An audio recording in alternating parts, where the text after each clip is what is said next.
This is now the beginning of Cosmic Fire webinar commentary number 16C in page 6 of the compilation on the 7 cosmic paths. Now, as I say, these page numbers may be a little bit unstable because they are not pages in a book. They are pages in a compilation, and the compilation pages can change as I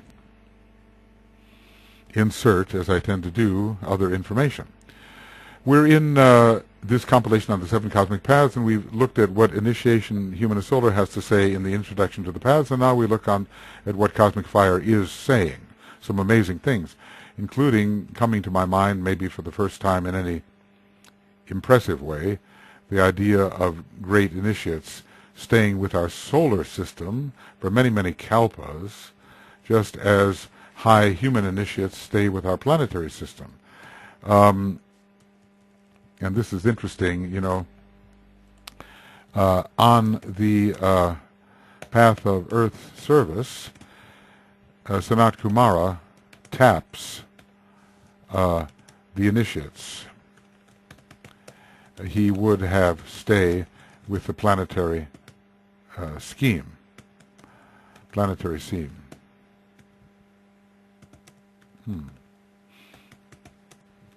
Okay, planetary scheme. But on the path of solar service, as we have been calling it, we can imagine that the solar logos would tap the very high initiate of what status we do not know, but not man, much higher than man, of course. All right, very exciting material. You know, very stimulating in terms of the vision, but we have to keep things in proportion. As I said, the one thing we don't need is a bunch of personality egos treading the cosmic paths, right? I mean, you know, the possible inflation that a human being can bring to this teaching is sometimes staggering. So we have to keep things in proportion. The 7 paths at a certain stage, which may not be defined, become the 4 paths, owing to the fact that our solar system is one of the 4th order. Well, okay, these are paths out of our solar system. Are the path numbers the same for those coming from different solar systems? So we have a merging of the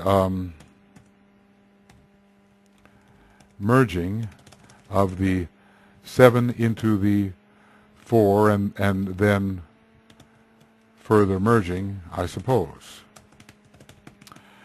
But we don't know whether the humanity or the initiates of another solar system, they probably are treading the path to the same cosmic logoi, and then eventually to the Pleiades at the hub of everything. But do they have the same ways of getting there?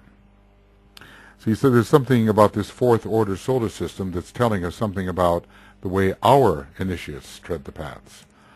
Something about our 4th order solar system, which is informing us of how our liberated monads, or Chohans, tread these paths. And here more information is given than maybe DK anticipated in giving an initiation human and solar. We don't know. This merging is effected in the following way. The initiates upon path 1 fight their way onto path 4. So for them, path 1 disappears, and maybe disappears altogether.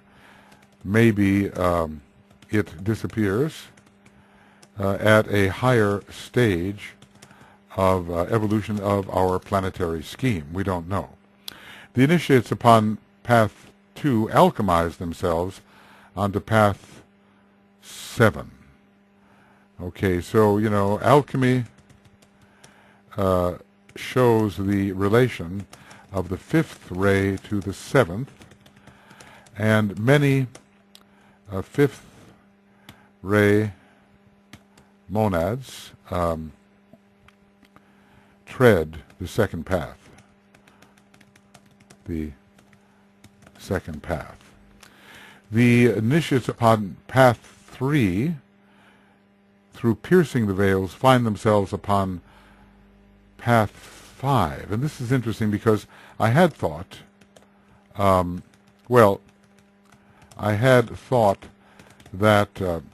planetary logoi could more directly amalgamate and become solar logoi.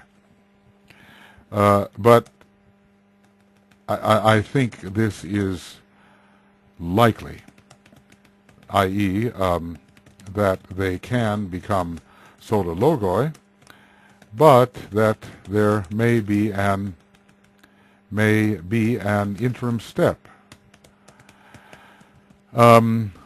That this leaves path 4 to be accounted for. Upon this path pass all those who, through devotion and activity combined, it's kind of a 6th ray involved, achieve the goal, but who yet lack the full development of the monastic principle.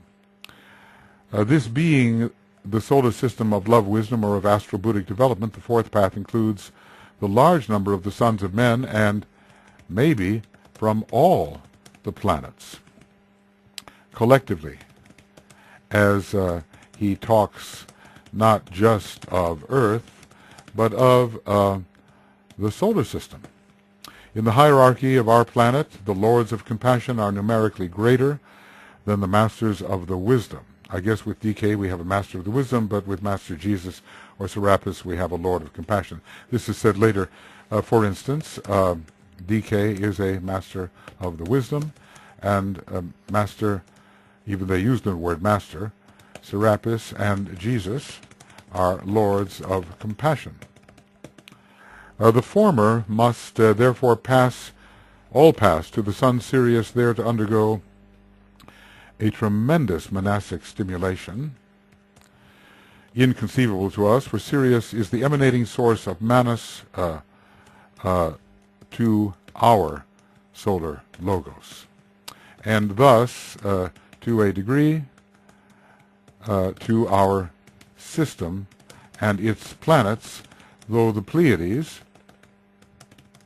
are involved in this stimulation of the planetary logoi towards Manas.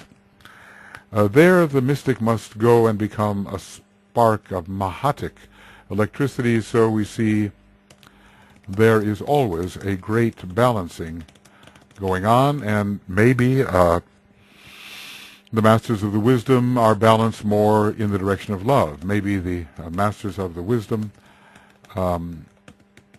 are balanced more in the direction of love. I think I want to make this a little easier on myself and put another abbreviation. I'm going to do it in lowercase. And we'll see whether it allows me to keep it in lowercase. No, it doesn't. It doesn't allow. No. So we better keep the capitals. That's the way it goes. So really, the 4 paths, whoops. All right. So the 4 final paths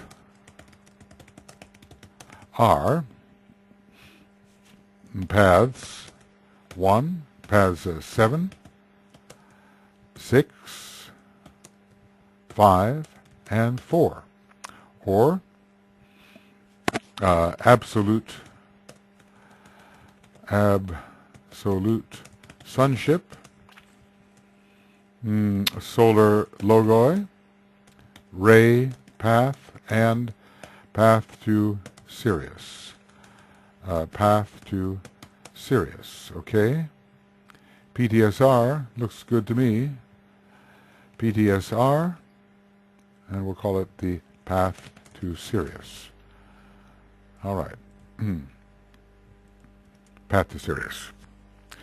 Good. And this is absolute. All right. Sonship. And that term should be added to the dictionary. Sonship. Well, when does this transfer take place? When does it take place? Is our solar system still extant? Is there any way or any manner in which the freed monads must return to our solar system before transfer to some of the highest paths? In other words, think of it. Solar angels are trained on Sirius. They have to come back to our solar system at some point. Is it this incarnation of our solar system or the next one? They have to come back, but still they can become planetary logoi, and planetary logoi can become rays. And I assume that rays can become solar logoi. So in that way, if men can become solar angels can become planetary logoi can become rays, and rays can become solar logoi. We have a method of moving from one path to the other, and probably some of this movement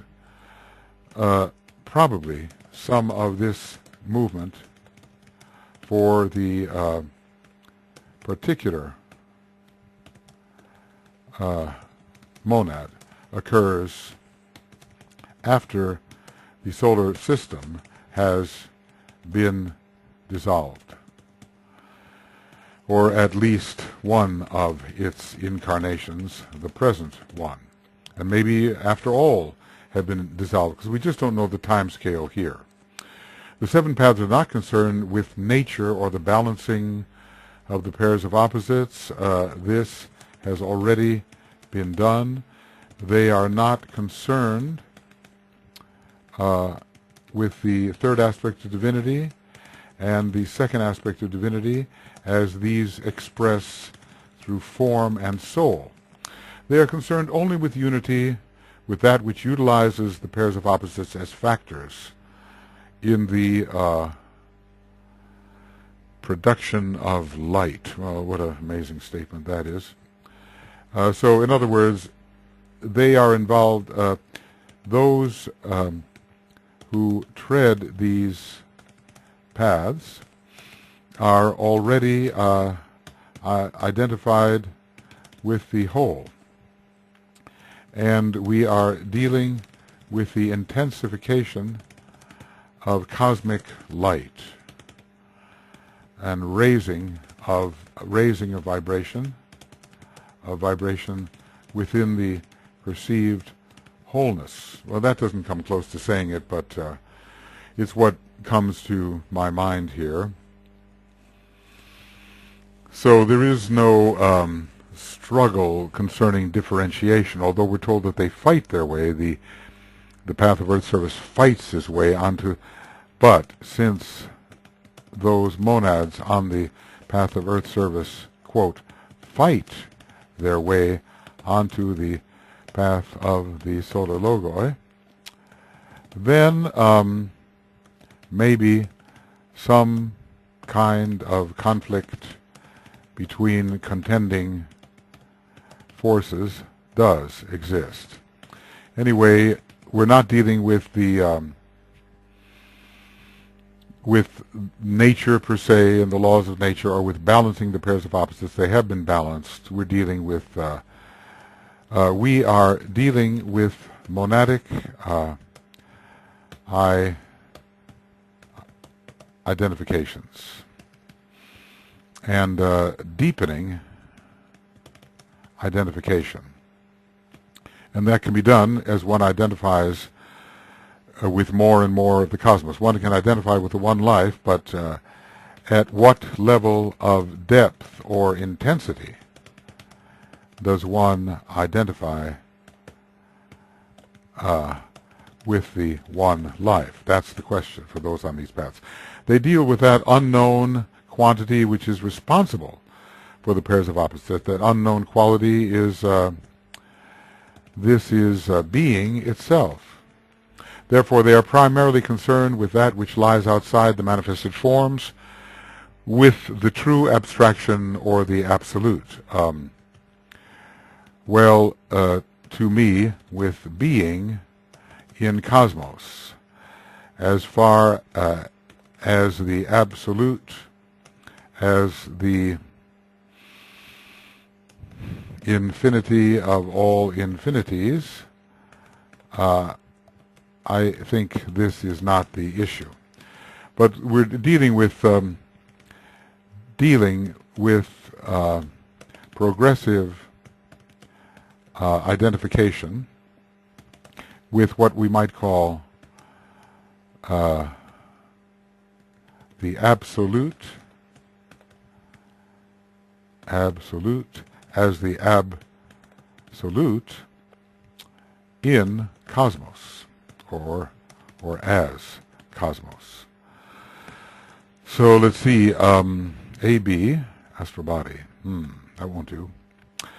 Spirit and matter are never dissociated during manifestation. They are the duality lying back of all that is objective, and these are the pairs of opposites with which we have to contend. There's also the pairs of opposites, soul and personality, but spirit and matter are cosmically the fundamental pairs of opposites. Yet, some factor is responsible for them, that which is neither spirit nor matter. Okay. So finally, spirit is dissociated from life, or life. Spirit is, let's just say, spirit and matter, and matter are poles of the one. It's a bit like infinite spirit and Mullaprakriti, as I've tried to deal with in my infinitization book. So yet some factor is responsible for them, and that which is neither spirit nor matter, that which will be regarded as non-existent by anyone except the initiate. So that which is neither of the pairs of opposites, but which in a way includes them both and even is them both. At the third initiation, some glimmering light upon this abstraction is sensed by the initiate. So the third ray is the ray of abstract mind.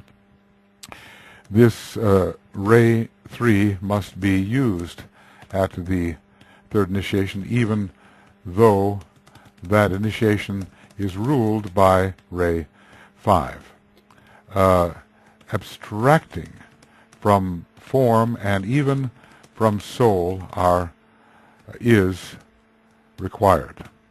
And by the time the fifth initiation is reached, enough is apprehended by him to enable him to set forth with ardor. Notice, ardor, aspiration, intensity, keenness. These states of approach are not outgrown. Some people say, oh, well, I'm a high initiated, I don't aspire anymore. Of course, that would be ridiculous, right? On the search for the secret. So on the way of higher evolution, really, on the way of higher evolution, we search for the secret of being by discovering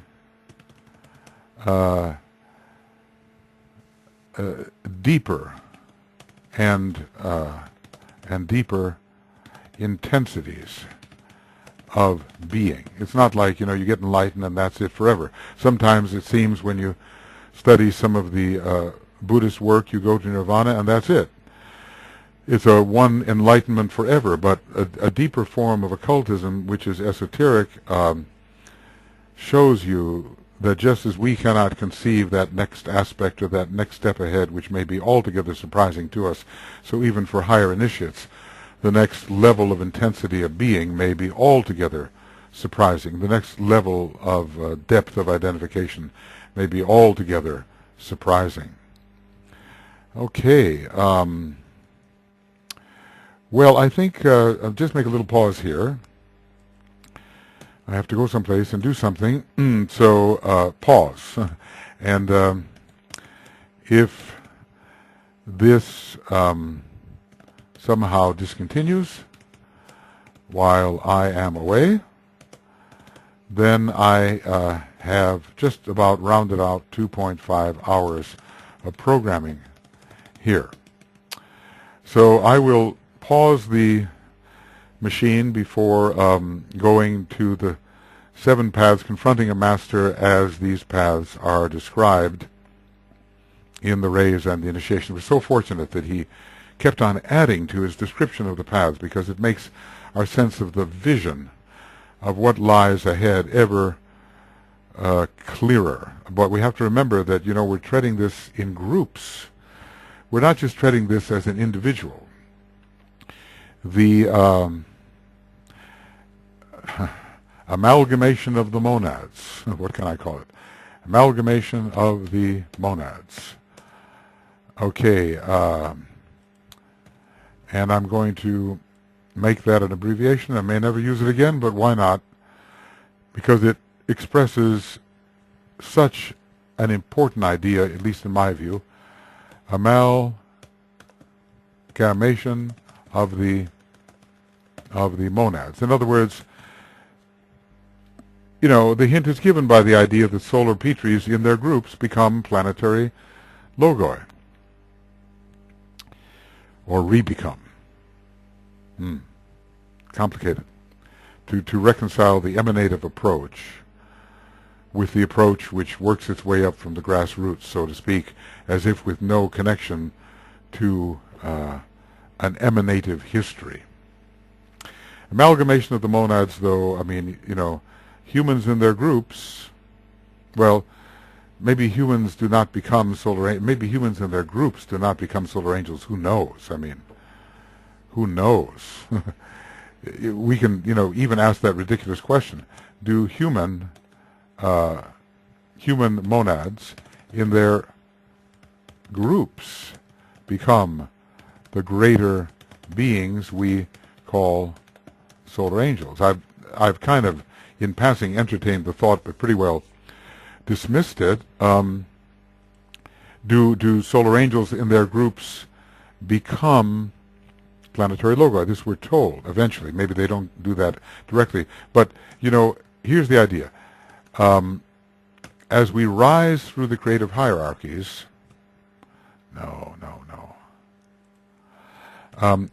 as we rise through the creative hierarchies,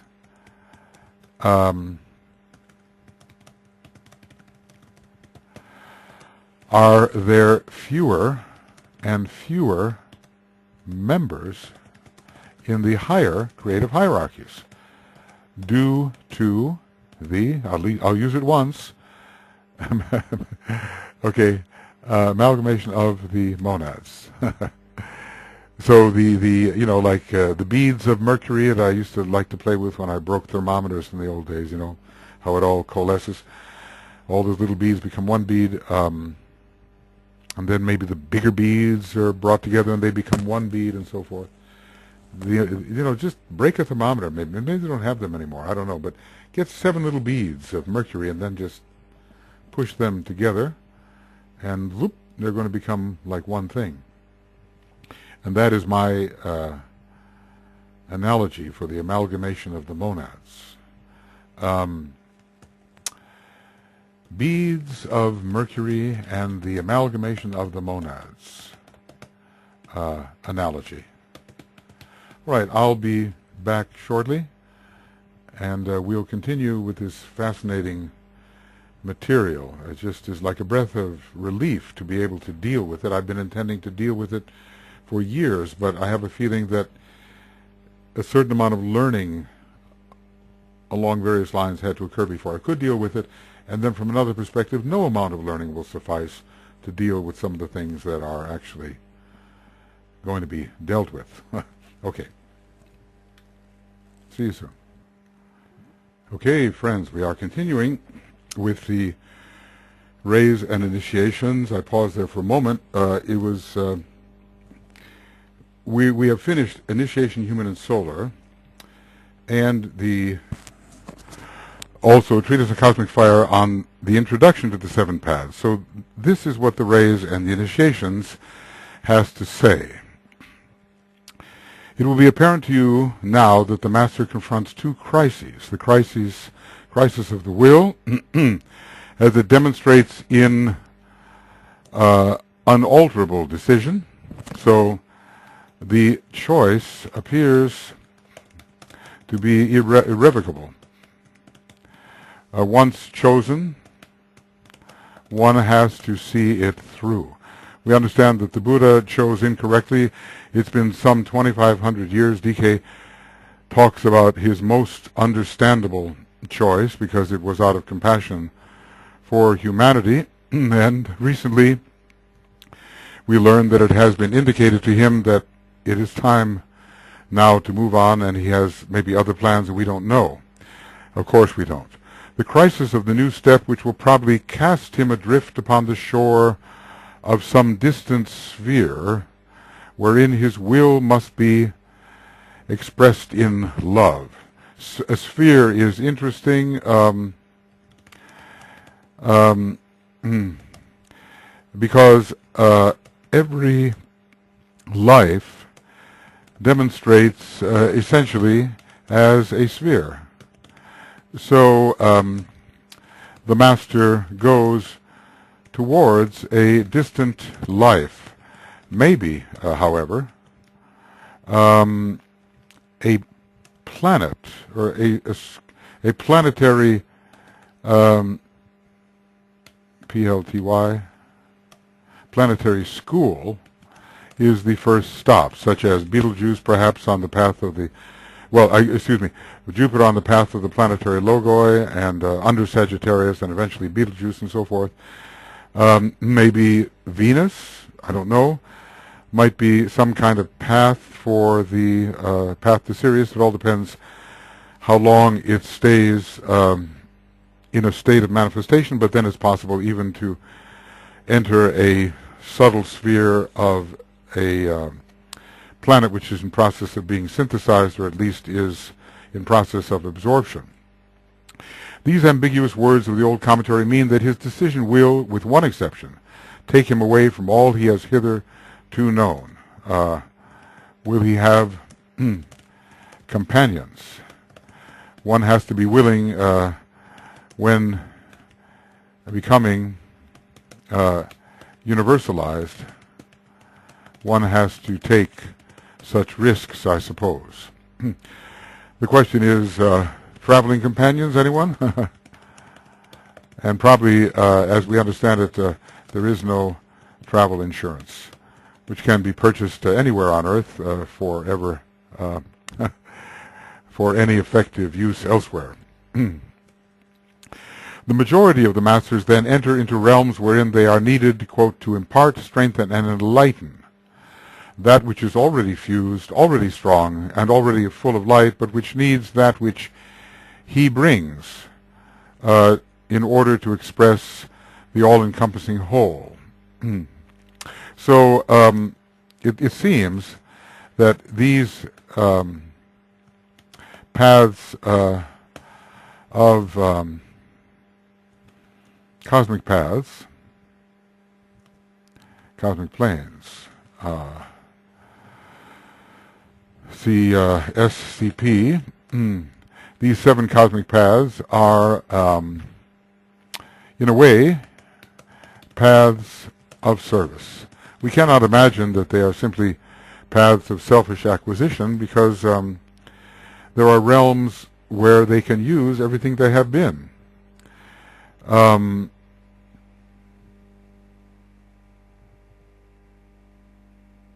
Well, he will serve in a higher way, it appears. The Master serves it looks like, those who are high initiates, because they have strength, light, fusion, but need what he can confer. So the 7 cosmic paths are paths of learning, and it looks like also paths of service. They are needed. If they are needed, these are paths of service. After all, the solar angels, which are much higher than masters are involved in training for future service, and maybe even on the paths they train by serving. I mean, it is possible and likely. It is possible to train by serving. And so many of us are doing precisely that. Alice Bailey started the Arcane School, a great service. It was part of her training for further work in the ashram of Master K.H. DK has told us that. So many of the services which we undertake are part of our training. I will leave you with these words as food for reflection, as there is little further I may say upon this point. The new step, the decision at the 6th initiation, involving Libra, maybe the 3rd ray, possible different streams, cast him adrift upon the shore of some distant sphere. Well, even Venus or Jupiter are distant in terms of planetary training for further progress along the path, upon the shore of some distant sphere wherein his will must be expressed in love. So let's just say, in a way, he has the love, and his will is being developed on this path. Even in becoming a Chohan, a full Chohan, his will was also developed, but the will continue to be developed.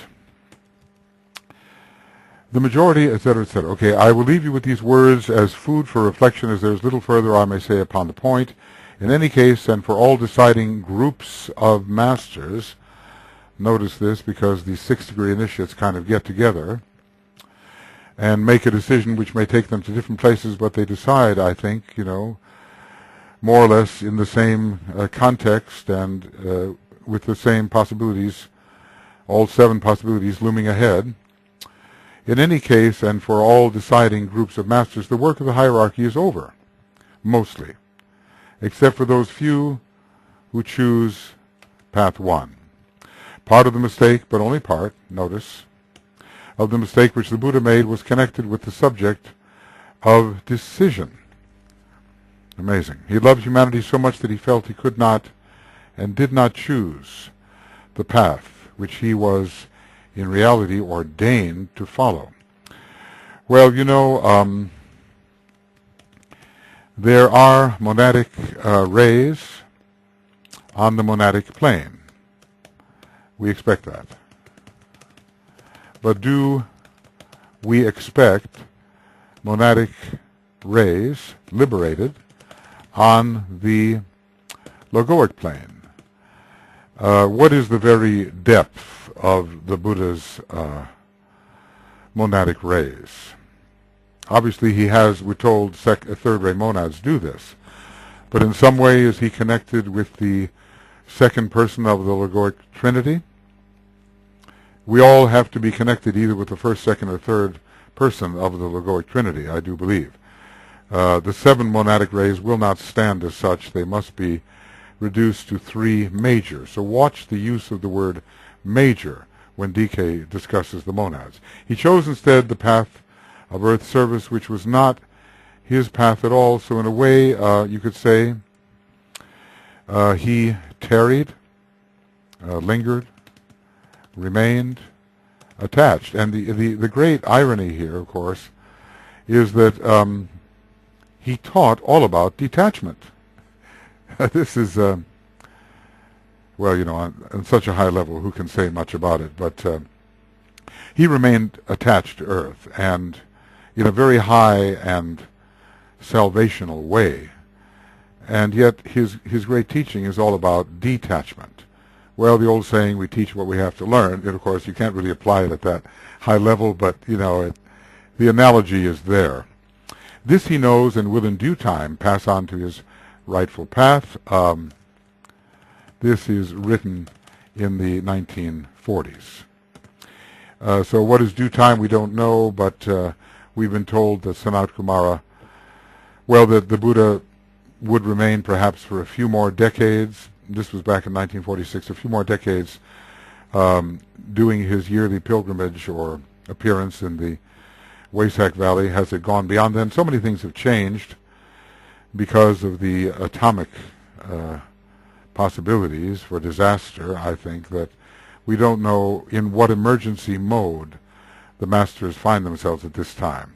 This little incident will demonstrate the complete freedom of choice which distinguishes the sixth initiation. There is something that is ordained. There is a path which is ordained, but we may not recognize this ordination. And if we do recognize it, we may not choose it.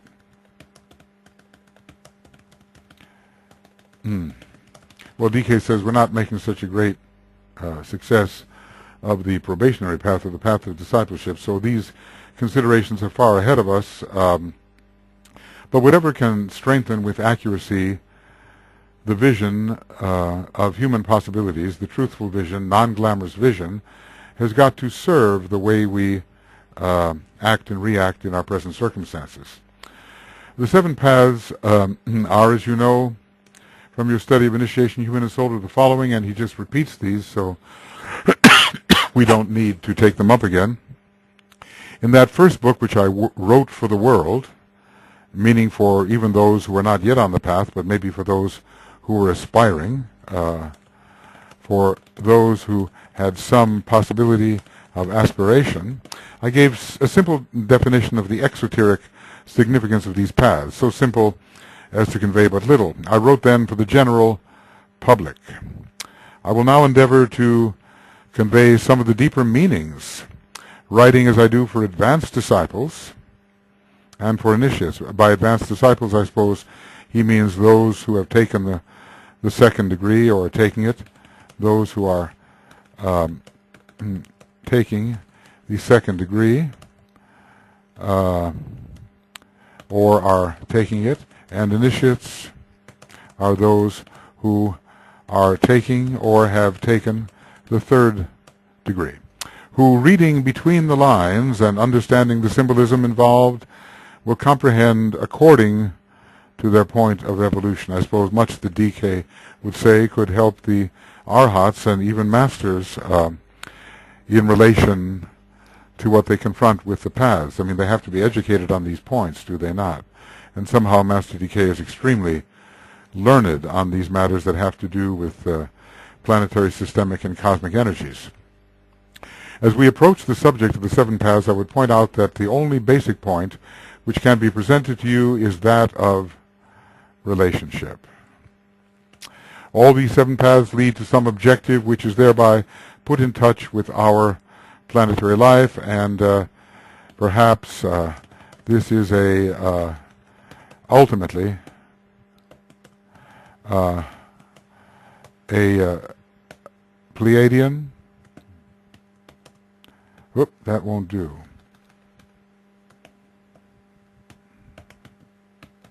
Objective. These objectives with the life and conditions they represent, present to the master a vision of possibility, but DK has just said, you know, he does not know, the master does not really know what he will confront. There's always surprises in the great unfoldment of consciousness and the great intensification of the realization of being. The vision is adequate to the task of drawing him forth from the hierarchical ashram, except in one case, where vacancies in Shambhala need to be filled.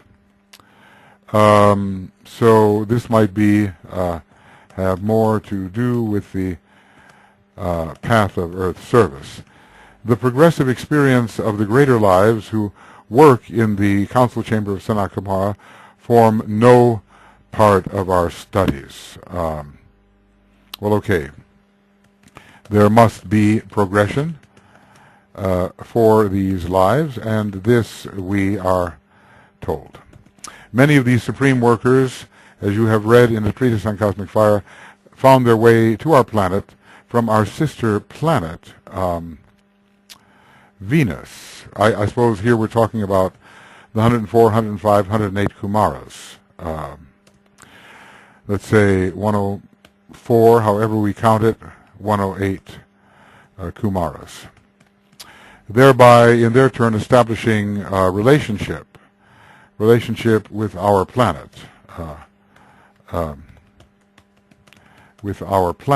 Remember also that all the 7 rays are the sub-rays of the great cosmic ray of love wisdom. This is the ray of the solar logos, and maybe its cosmic nature even extends to an aspect of the ray constitution of the logos of the Pleiades, which is ever expressive of relationship, this ray, second ray, ever expressive of relationship implemented under the law of attraction. So under the law of attraction, we learn much about relationship. The law of attraction is the second ray law, and this energy is wielded under this law. It is this form of esoteric attraction which draws the master forth from his ashram. So he leaves the ashram as a becoming Chohan and makes a decision. Those who are heads of the ashram as Chohans now,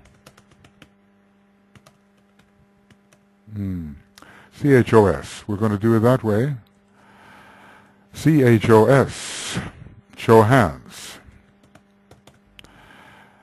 As Chohans now,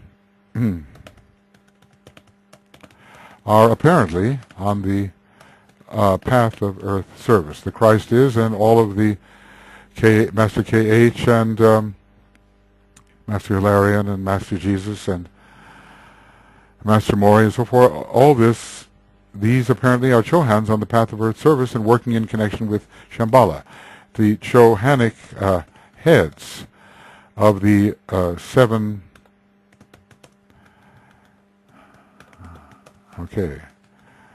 ashrams, and we'll do it that way. Okay, 7 ashrams. 7 ashrams.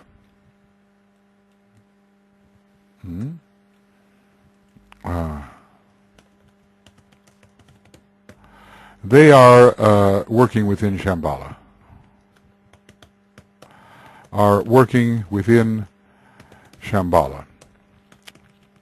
So it is this form of esoteric attraction, the law of attraction.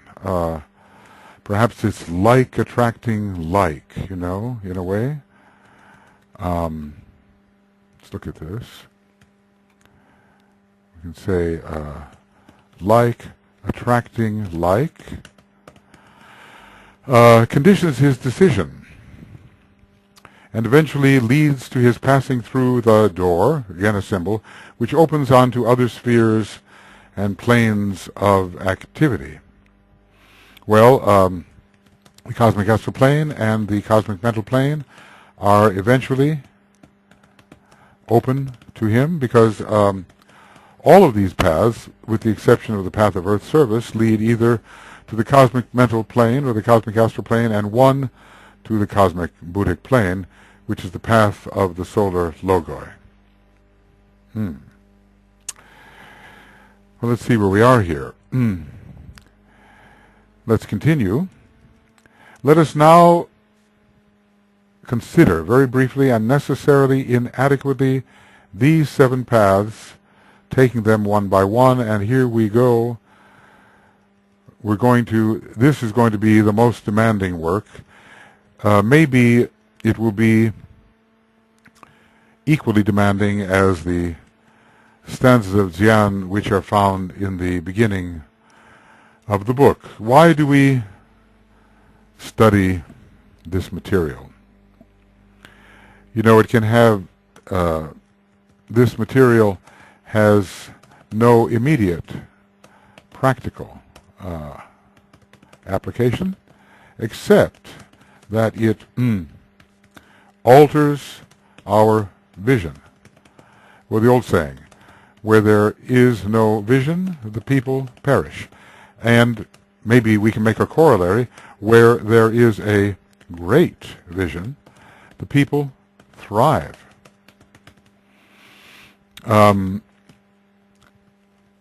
HPB, I remember, said that for some people theosophy is their only hope, their last hope. You know, they have exhausted all desire for the various situations and entities in the lower worlds. Time in its myriad forms I know too well, says this ancient mantram used in ancient rituals at the 3rd degree. Time in its myriad forms I know too well. Space in its life I cannot know, and so I want it not. Time in its myriad forms I know too well. So theosophy is the last hope, and there has to be something to inspire the individual to work his way through the veils of Maya and out of the dense physical body of the solar logos, because that's it. This is the realm of death in a way. We are trapped in a realm which is really a continuation of the energy system of the solar logos in his previous incarnation, and we don't really begin to live until we reach the cosmic Buddhic plane, which is really a cosmic vitality.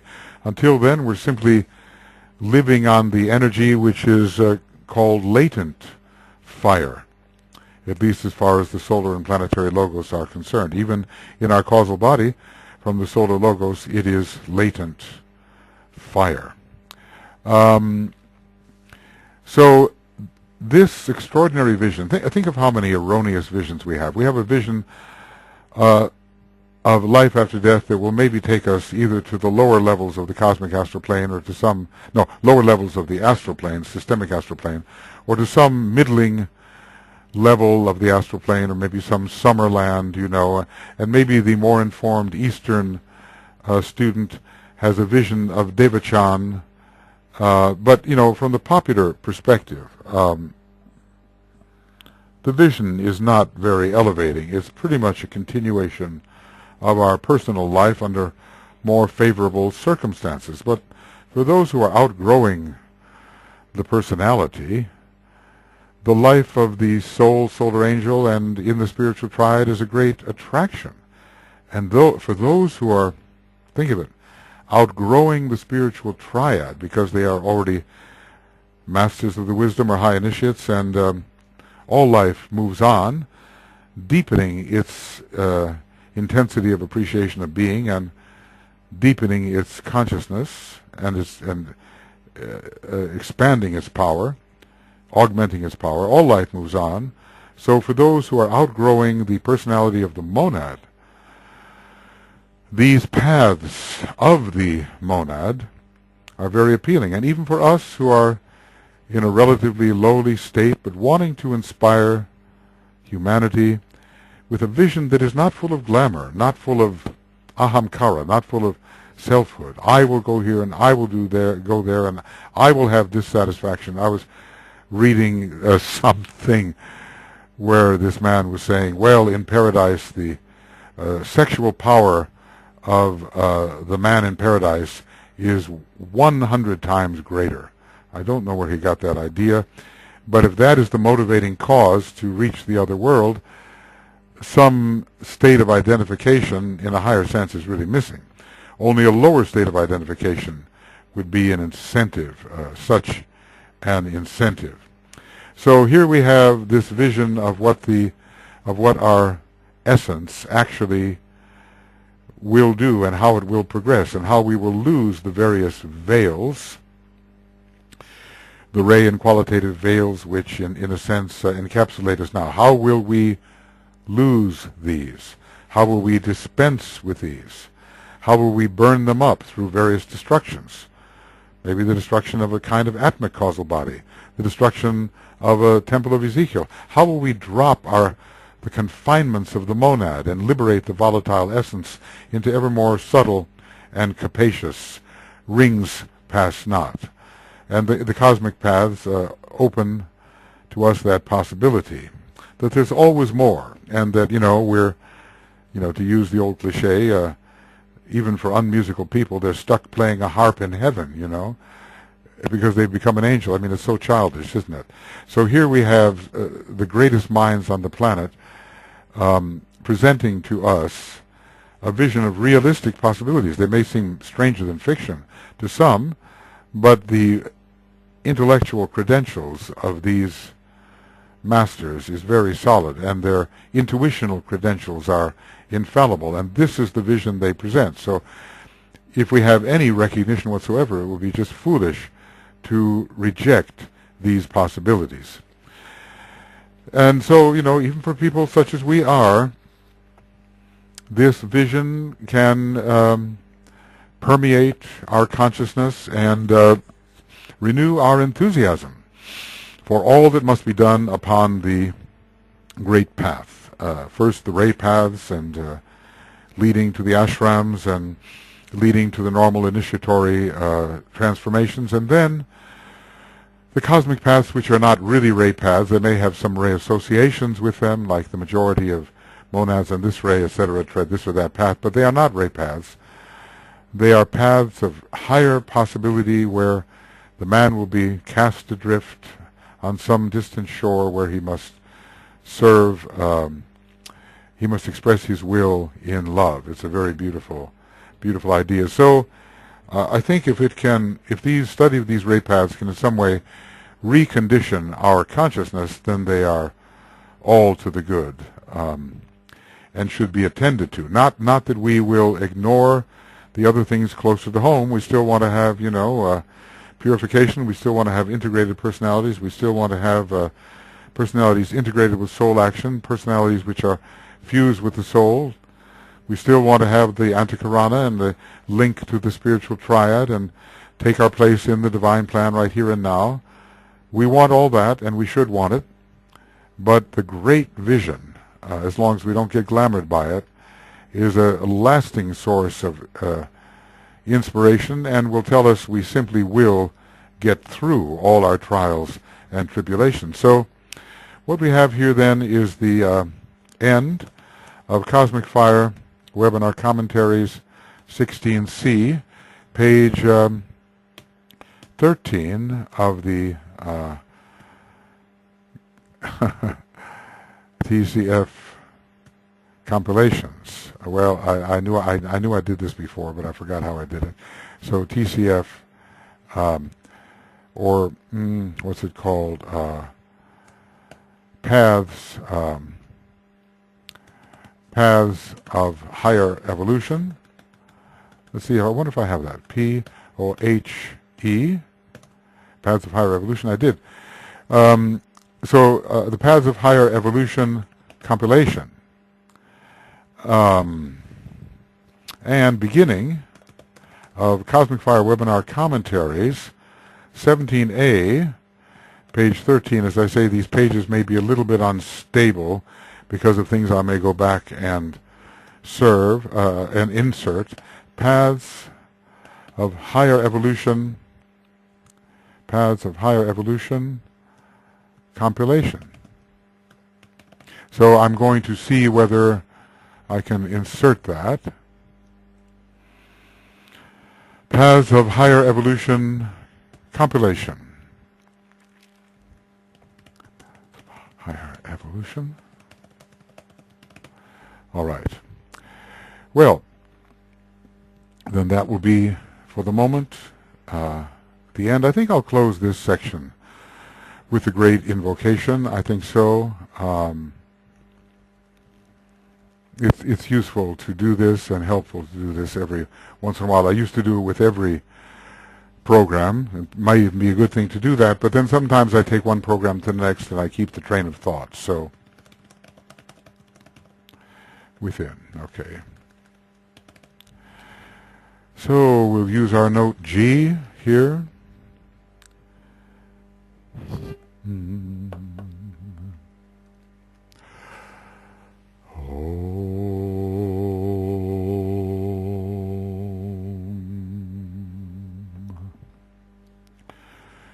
From the point of light within the mind of God, let light stream forth into the minds of men, let light descend on earth. From the point of love within the heart of God, let love stream forth into the hearts of men, may Christ return to earth. From the center where the will of God is known, let purpose guide the little wills of men, the purpose which the masters know and serve. From the center which we call the race of men, let the plan of love and light work out, and may it seal the door where evil dwells. Let light and love and power restore the plan on earth.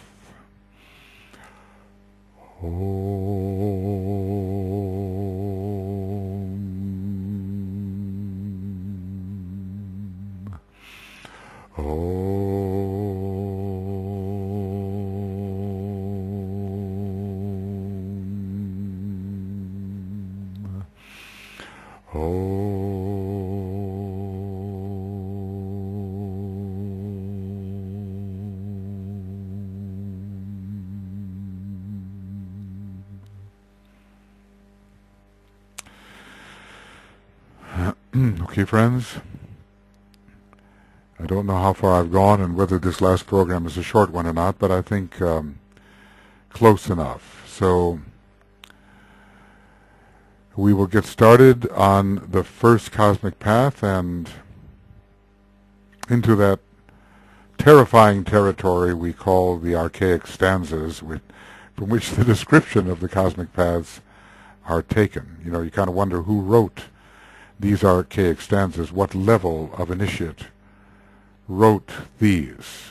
Obviously something very high, because how in the world would they know anything about them? This has to have come out of Shambhala, and maybe it is the Tibetan translating from the ancient Senza language. Maybe no one wrote them in English, of course. Maybe the internal language is entirely different, but we have, fortunately, his interpretation, and we'll do with it the best we can. So, see you soon. Bye-bye.